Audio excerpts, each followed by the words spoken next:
आज हम सब रोहतक वासी पूरे भारत वर्ष में सभी को स्वतंत्रता दिवस की बहुत बहुत शुभकामनाएं दे रहे हैं।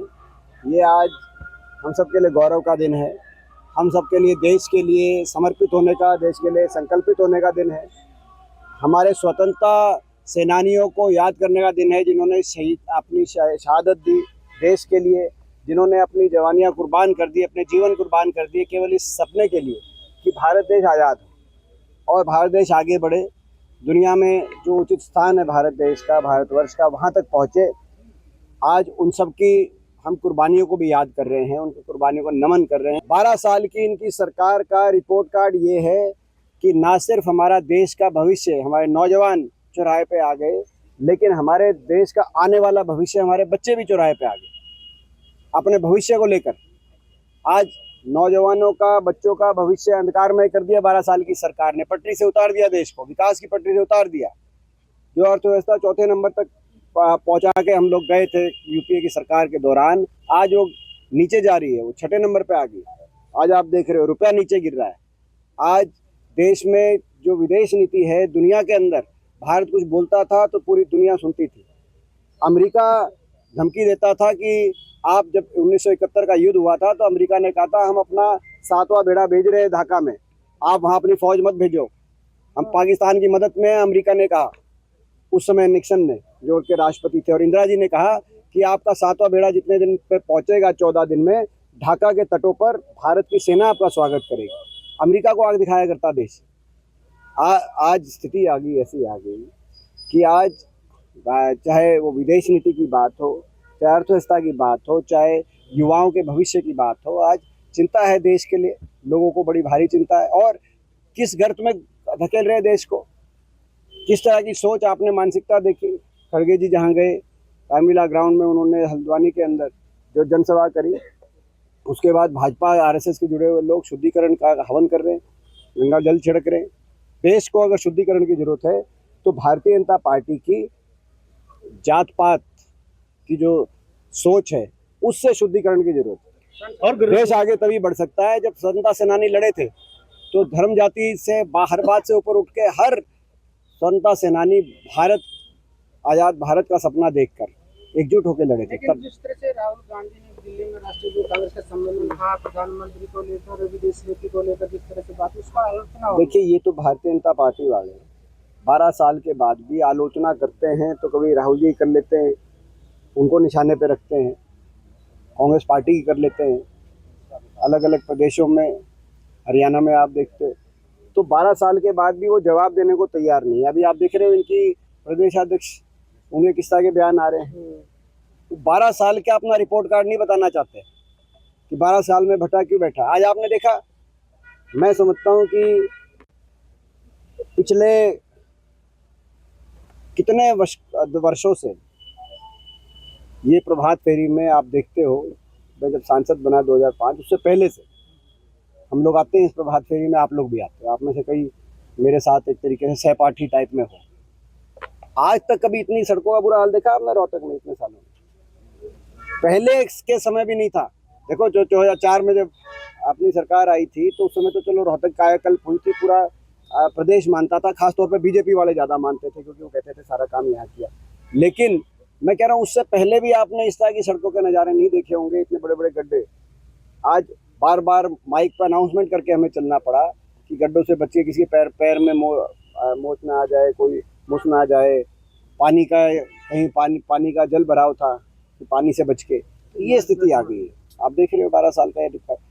प्रदेश अध्यक्ष कहते हैं जो कि लहराने लगी है हर जगह पर, तिरंगा यात्रा कर रही है हर जगह पर, देखा जा रहा है। देखो, मैं तो अच्छी बात है, अच्छी बात है। तिरंगा यात्रा कोई भी निकाले, तिरंगा भारत देश के स्वाभिमान, भारत देश के सम्मान का प्रतीक है, और वो कोई भी करे उसके हम स्वागत करते हैं।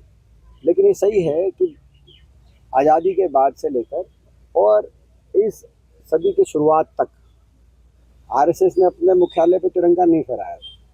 क्या कारण रहे थे वो उनसे आप, लेकिन आज जो भी तिरंगा फहराता है किसी भी विचारधारा का, उस बात का तो हम उस बात का सम्मान करते हैं, तिरंगे का सम्मान करते हैं। 12 साल प्रदेश अध्यक्ष हैं, जहाँ भी जाती हैं कहते हैं कुर्ती पे ढलवा दिए हैं कई लोगों के। देखिए- इसकी तरफ वो इशारा कह रहे हैं करते हैं कि मैं जाट की बेटी हूँ। देखिए ऐसा है, ये प्रदेश अध्यक्ष भाजपा की जो है, इनकी जो भाषा है, ये भाजपा की जो राजनीति रही है, जो सोच है, उसका प्रतीक है। ये भाजपा की जातिवाद, धर्म, जाति के आधार पर समाज को बांटना, यही इनका एजेंडा रहा है। विकास करना नहीं, जनता को जवाबदेही देनी नहीं। हरियाणा को कितना पीछे धकेल दिया इन्होंने, उस पर जवाब देना नहीं। और वर्ग विशेष की बात इस तरह की कर रहे हैं। वर्ग विशेष तो एक है जेन जी, जिनका भविष्य ने चौपट कर दिया, और दूसरा वर्ग विशेष है जन अल्फा, उनका भी भविष्य ने चौपट कर दिया। उसका जवाब दें। 12 साल से लोगों ने आपको बिठा रखा है, उसका जवाब दो आप। वो है वर्ग विशेष, जिनको आपने आतंकवादी कह दिया था, इन्होंने ही कहा था, इन्होंने ही कहा था। तो ये जब देश के जेन जी को और पूरी एक पीढ़ी को इस तरह से आतंकवादी और विदेशी ताकतों द्वारा प्रायोजित बता रही हैं, तो बाकी किसको क्या कह रही हैं, उसका तो क्या अर्थ है। कॉमनवेल्थ की मांग की थी आपने हरियाणा में, उसका इंफ्रास्ट्रक्चर नहीं है। आप देखो, अब ये कॉमनवेल्थ खेल की एक बात आपने कही, पूछी, सही बात है। ये मांग हमने उठाई संसद में, पिछले 1 साल से मैं उठा रहा हूँ, और हमारे सारे सांसदों ने उठाई। और उसके बाद जो जवाब आया मुख्यमंत्री जी का और इनका, प्रदेश अध्यक्ष जी का भाजपा के, उसका मैंने जवाब नहीं दिया था, क्योंकि संसद चल रहा था, सत्र कल ही खत्म हुआ है, हम आए हैं, तो आज इसका मैं जवाब देना आया था। पहली बात तो ये कहा प्रदेश अध्यक्ष जी ने, भाजपा प्रदेश अध्यक्ष ने, कि भाई गुजरात में ज़्यादा इंफ्रास्ट्रक्चर है, इसीलिए वहीं पे होना चाहिए। मैं पूछना चाहता हूँ कि 12 साल पहले देश में सबसे अच्छा खेल का ढांचा हरियाणा में था, स्टेडियम सबसे ज़्यादा हरियाणा में थे। जब हमारी सरकार थी, राजीव गांधी खेल स्टेडियम अलग अलग ब्लॉकों में ग्रामीण स्तर पर बनाए गए थे, जिला स्तर पर अंतर्राष्ट्रीय लेवल के खेल स्टेडियम बनाए थे, अपना रोहतक भी उसका प्रतीक है। वो सारा ढांचा 12 साल में पूरी तरीके से खराब किसकी सरकार में हुआ है। 2019 के बाद तो इन्होंने चिड़ी बल्ला भी नहीं खरीदा खेल मंत्रालय में, आपकी जानकारी के लिए ला दूं, ये इनके खेल मंत्रालय हरियाणा की भाजपा सरकार का। खैर, पहली बात तो मैं सहमत नहीं हूँ खेल ढांचे से, लेकिन अगर उनकी बात सही मान ली जाए कि खेल ढांचा यहाँ अच्छा नहीं है और गुजरात में ज़्यादा अच्छा है, तो कम खेल ढांचे के बावजूद हरियाणा के खिलाड़ी देश के सारे मेडल लेके आ रहे हैं। आप ज़्यादा अच्छा खेल ताजा करो। केवल मेजबानी लक्ष्य नहीं होना चाहिए। पदक तालिका में भारत दुनिया में नंबर 1 पे कैसे आए, ये भी एक भारत देश के लिए गौरव की बात होगी। ये भी एक कहीं ना कहीं इसका भी एक वो होना चाहिए लक्ष्य। और आप खुद सोच के देखो, जब अगर खिलाड़ी खेलेंगे, अगर भिवानी में बॉक्सिंग का आप बड़ा स्टेडियम बनवाओ और यहाँ पे करवाओ बॉक्सिंग, और कॉमनवेल्थ छोड़ो, ओलंपिक में भी अगर बॉक्सिंग होगी, तो यहाँ पे जब हमारे मुक्केबाज उतरेंगे, पूरा भिवानी उतर जाएगा। नीरज चोपड़ा जब आप जैवलिन थ्रो करेंगे, पानीपत में बनवाओ वो स्टेडियम, पूरा पानीपत पहुंच जाएगा वहाँ उनके समर्थन में। बनाया था साई सेंटर, मैम में आपने देखा साई सेंटर बनाया था, साई सेंटर खत्म, रोहतक का स्टेडियम खत्म, राजीव गांधी जितने स्टेडियम थे ग्रामीण स्तर पर, लाखन माजरा में आपने देखा। इस सरकार ने तो रखरखाव के भी पैसे बंद कर रखे खेल के। तो ये देश हित में क्या होना चाहिए, मेडल आने चाहिए। और नायब सिंह जी तो ये कह रहे हैं कि पहले मेडल ही नहीं आया। जब हुड्डा साहब ने कहा कि इनको लगाओ कुछ, तो क्या हुड्डा सरकार में मेडल नहीं आया। मैं उनकी जानकारी, यानी कि नायब सिंह जी को पता ही नहीं खेलों के बारे में। कॉमनवेल्थ गेम्स 2010 हमारे देश में हुए थे दिल्ली में, भारत के 101 मेडल आए थे, जो इस बार 39 आए हैं। 39 तो गोल्ड मेडल आए थे, और 39 गोल्ड मेडल में से 24 गोल्ड मेडल अकेले हरियाणा खिलाड़ी लेके आए थे। इस बार तो पूरे देश के 13 गोल्ड मेडल हैं, जिसमें से 7 हरियाणा खिलाड़ी लेके आए हैं। पिछले 12 साल में पदक तालिका में भारत ऐसे ही पिछड़ रहा है, हर खेलों में भारत पीछे जाते जा रहा है। 101 मेडल से पहले 67 पे आए, फिर 61 पे आए, अब 39 मेडल पे आ गए। और नायब सिंह जी कह रहे हैं पहले मेडल ही नहीं थे।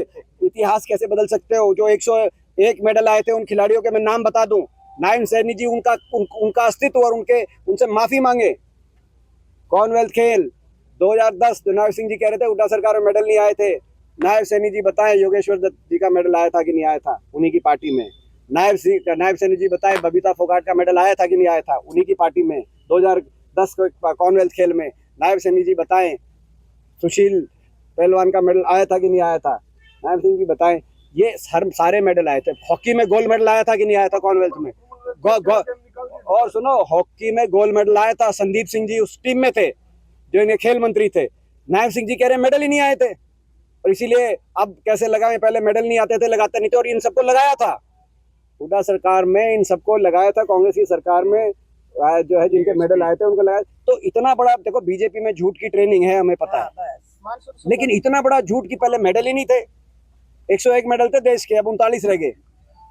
जवाब तो ये देना चाहिए कि अब मेडल पदक तालिका में भारत इतना नीचे कैसे गिर गया, और उसको उठाने के लिए मैंने सुझाव दिया है कि कॉमनवेल्थ खेल यहाँ कराओ। लाखों करोड़ का बजट आएगा, आप खुद बताओ, लाखों करोड़ का बजट गुजरात में अगर आए तो वहाँ पे आने वाले समय में जब रुचि जहाँ पे होती है, यहाँ पे अगर लगेगा तो बच्चे आने वाले समय भारतवर्ष के लिए और मान सम्मान लेके आएंगे। प्रधानमंत्री अमित शाह जो है आखिरी दिन पहुंचे, पूरा सेशन हंगामे में चला गया। देखिए, ये इसीलिए चला गया क्योंकि हमने कहा था कि गृह मंत्री जी आए और जवाब दें कि बच्चों के साथ पुलिस बर्बरता क्यों हुई, किसके आदेश पे हुई, और वो गृह मंत्रालय जवाब दे। और ये बच्चे, आपने देखा था कि भाई अपनी जान छुटाने के लिए इन्होंने धर्मेंद्र प्रधान का इस्तीफा कराया, क्योंकि समझ में आ गया था कि धर्मेंद्र प्रधान का इस्तीफा नहीं कराओगे तो 1 या 2 दिन के बाद प्रधानमंत्री के इस्तीफे की बात आई, ये बात आ गई। तो जवाब तो देना चाहिए प्रधानमंत्री जी को और गृह मंत्री जी को, लेकिन बहुत बड़ी नैतिक जीत हुई विपक्ष की। मैं बधाई देता हूँ, देश की जनता का आशीर्वाद जो रहा उसकी वजह से जीत हुई। पहली बार ऐसा हुआ कि पूरे सत्र में देश के प्रधानमंत्री और गृह मंत्री, जिनका कार्यालय संसद में ही है, वो सदन के अंदर ही नहीं आए। वो क्यों भाग रहे हैं? संसद के अंदर, सदन के अंदर क्यों नहीं आया? आप बताओ, क्यों नहीं आए? आना चाहिए कि नहीं आना चाहिए, आप बताओ। तो ये मैं समझता हूँ कि इसका ये प्रतीक है कि कहीं ना कहीं उनको पता है कि आज देश का भविष्य चौपट कर दिया उन्होंने, और उनके पास जवाब नहीं है। झारखंड चल रहा है, लेकिन ये कह रहे थे राहुल गांधी वहां नहीं जा रहे। देखिए, अब पूरा लंबा इंटरव्यू आपको सुरेंद्र की